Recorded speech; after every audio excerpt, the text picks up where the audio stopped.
Hi everyone. Today we're going to do a breakdown of the Mirai Fury, what I think of it, whether I think that you should buy it, and a first look, maybe a beginner's guide, because I think that it's a really good ship with a lot of potential. It definitely has a few things that it needs to be fixed, and especially after both using it myself and watching some other streamers' content with it, and seeing how it interacts in the current flight model and how it will probably interact in the future flight model. Some changes that need to be made.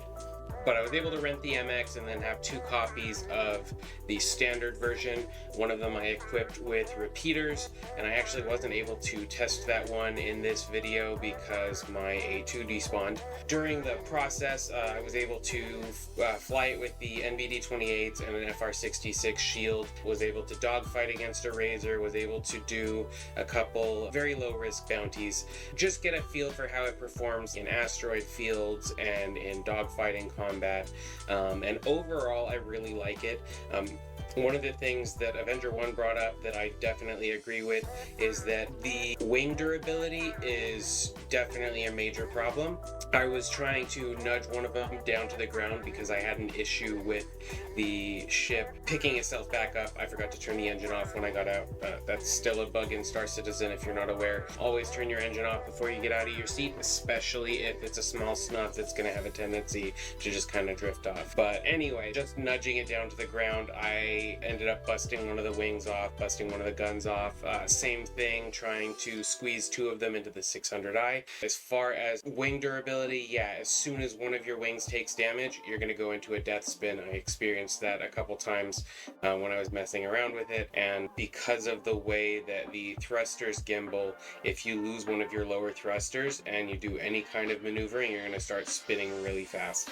So they definitely need to work on getting those hard points where the wings attach to be significantly more durable. And I'm not for making the ship super hard to shoot down, but I'm also in the camp of all of the ships need to have a longer time to kill. The other thing that I agree with Avenger 1 on is when he was talking about the flight time and how no ship should have less than a half an hour of flight time, and this one's about 15 minutes. The problem with that is that it totally works for the bomber, the MX, but for the snub, if you're going to do any kind of patrol, if you're going to do any kind of keeping a scouting or guarding or whatever, we don't have a way to manually refuel small ships from larger ships. It has to be done from like a Starfarer or something like that, and if we did, that would change things a little bit, but even then you can't dock and land with a larger ship that's in motion, so it means that if you do need to pull inside and grab another ship, you're just completely stopping, putting yourself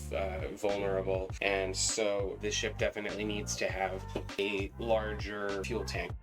The other thing that I think definitely needs to change is BlackMaze made the point of actually testing out the directional thrust, because in the video that we see in the trailer and then in the, I believe it was Inside Star Citizen, we heard from the devs talking about how the gimbals on this have complete 180 rotational ability, and so that gives it equal thrust with both its retros and its lateral thrust, because it has the main thrusters doing all of that. And he tested it out and he was getting half the thrust in reverse and a quarter of the thrust to the side, when it should be, if anything, equal thrust in reverse and maybe half to the side, and only that if they reduce the range of the gimbal so that they're not full 180. But I think that was part of the entire purpose of the ship. And so because of that, while it is a very maneuverable and agile ship, and I did very much enjoy flying it, it does give you the ability to pull some incredible Gs and do some maneuvers that would be more difficult in other ships.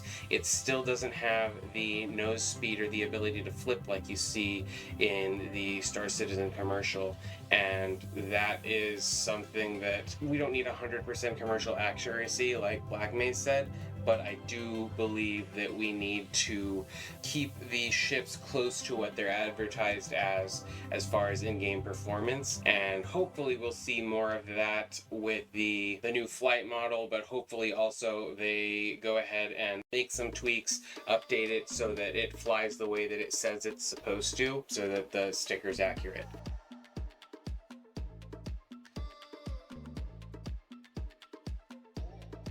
Overall, though, I really enjoy this ship. I don't think that everyone needs one. You definitely should buy it in game or buy it with store credit, then melt it and buy it in game, unless you really want the jacket or need the LTI token. Personally, I'm keeping at least one of them for now. I got the War Bond and LTI token, one of them, and then the other one I bought with credit because I'm going to be using them.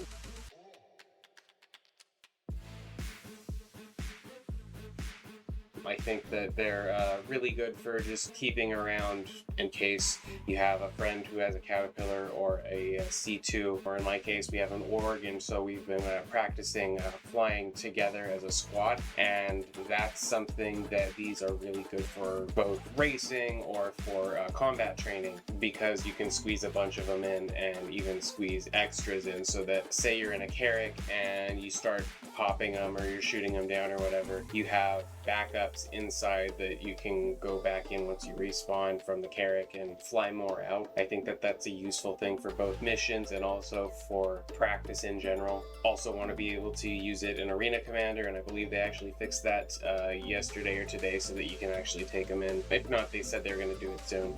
One of the things to keep in mind when you're flying is that you're not able to use your guns if your wings are folded in, and you're not able to unfold your wings if your landing gear is out. So the first thing that you want to do as soon as you lift off is put your landing gear away. For one, that will stop you from sticking to the landing pad and make it a lot easier to maneuver in tight spaces. And for two, it will also allow you to immediately switch to combat configuration for fast deployment.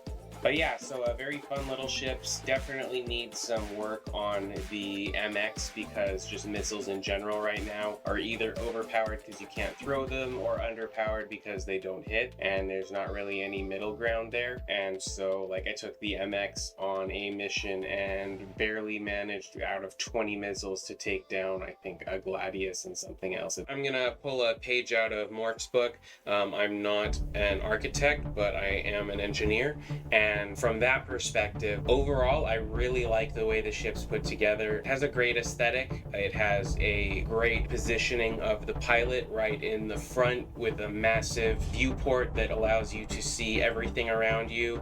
I like the way that it folds down to be mechanically compact, but then also takes on a more aggressive and flatter stance when you move into combat mode. I think that the way that they have the gimbal thrusters is an excellent design, both aesthetically and the way that they function.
I really like the positioning of the guns. I like the positioning of the missiles where the pilot's centralized. It makes it easy to keep things on target, and as a lot of people have said, it's basically a flying ball turret. I really like that they have a lot of economy of space. They didn't put anything extra into the ship because there wasn't room for it, and you have this very minimalist and efficient design, great use of materials. One of the things that I was really impressed with, though, was the ability for this to dogfight against a Razor, which admittedly does have the same amount of shield. I believe it's a size 1 and it has less firepower, but the Razor has one of the most combat maneuverable noses and also just a really small profile to hit. And so in comparison with that, this has better maneuvering. I was able to keep the player that I was dogfighting against under my nose basically the entire time, a couple seconds off.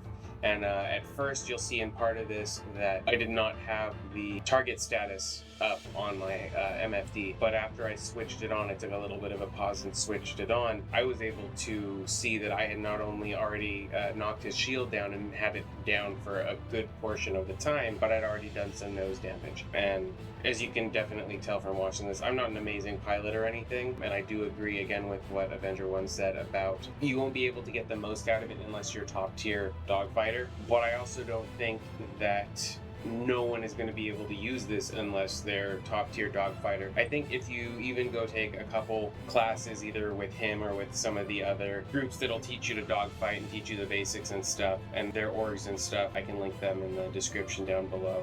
But they're really good at teaching you, and there's some meta stuff that they'll teach you, like where your biggest thrust comes from and how to use that to your advantage for keeping targets under your nose. One of the things that this ship does break though is the meta where you normally have to use your rear and bottom thrusters as your most powerful thrusters to point diagonally up and use those upper right and left angles to track your targets, because this is just as fast in the down right and left as it is in the up right and left, and that means that you can track, and then as soon as you start pulling too many G's, you can flip over and continue tracking. And I think that does give it a little bit of a maneuverability advantage and some more flexibility there. But I definitely think that it needs to, like I said earlier, have stronger wing hard points, because as soon as you lose a wing, you won't be able to fly it. I do think that it needs to have a little bit of a health buff, because right now the way that it currently is, if you do lose your engine, then it doesn't matter if you have a larger health pool than the Merlin or the M50 or 85X. If you can't fly, you're a sitting duck and you're going to die. And then finally, the thrust needs to be the same forward and backward, and it needs to have at least half the thrust laterally, because if it is advertised as having 180 degree gimbaling engines and then you don't get the full benefit of that, that's kind of not what it's supposed to do.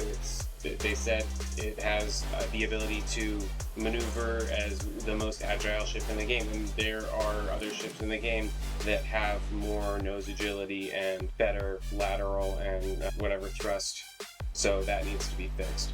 But overall, I think it's a little pricey at $50 or $55 compared to what a lot of people thought it was going to be. I made the mistake early on, before we knew that it was a snub without any quantum drive or only size 2 guns. I thought it might have size 3 and was copiuming for a quantum drive, and I thought that it might be up to 160, because that would be more firepower and more use case than the Razor. I was wrong there, but I did think it was going to be down around the $50 to $60 mark.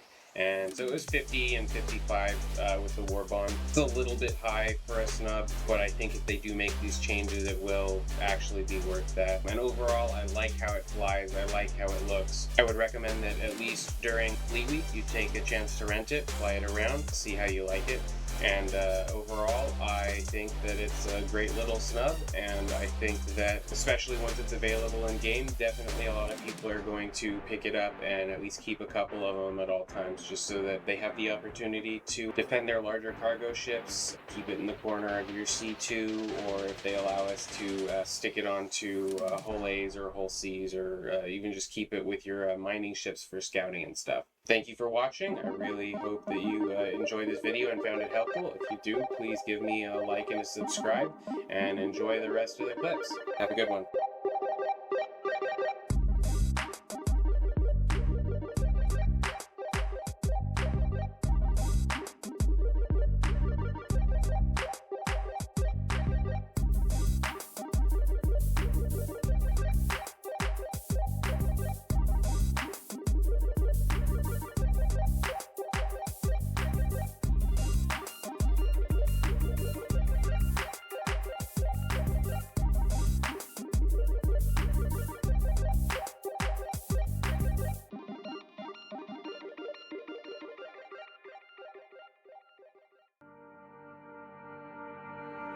So goodbye for us. You have to say it, baby. And us in Texas, you wanna try, baby.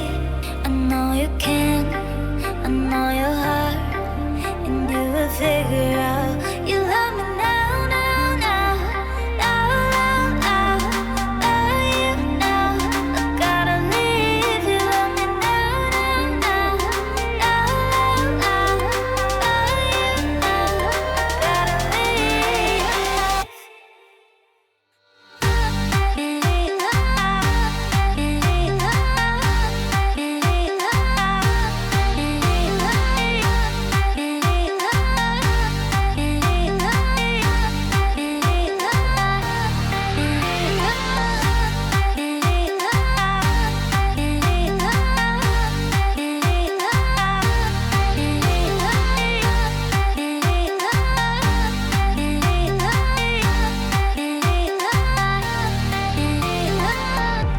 Goodbye, you heard it, feel me.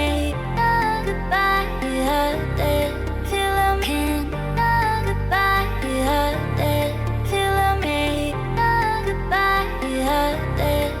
I know you can, I know your heart, and you will figure out you love me now, now, now, now, now, now, now, you know I gotta leave. You love me now, now, now, now, now, now, you know I gotta leave. You wave it on it. You wave it on it. You wave it on it. You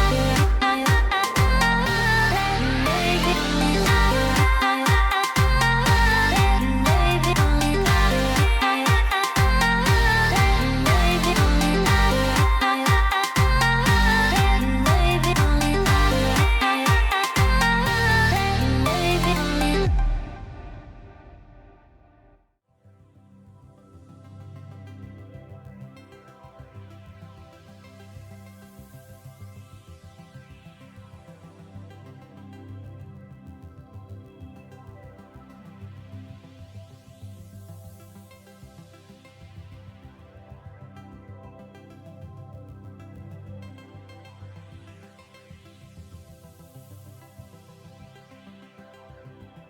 Fly safe, and I hope to see you in the verse.